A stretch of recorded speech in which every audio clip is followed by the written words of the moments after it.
后来乡亲啊，过年的期间到庙市所求到的钱某，摕转去厝要安怎来藏？这有学问哦。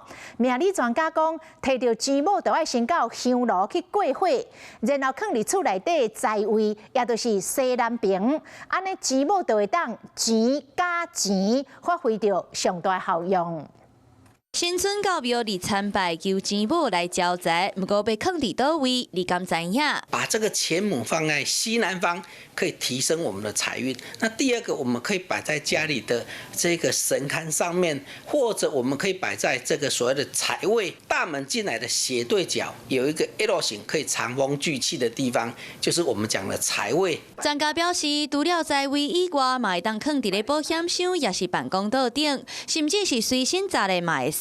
不过就是袂当摕起开，也是放伫咧垃圾的所在，就是不可以把它放在什么随便放在那个地板上面啊，或者是厕所，或者是不敬污秽的地方，这样对神明是不敬的。专家指出，除了钱母以外，亲像貔貅甲三脚掌钱，拢有招财的作用。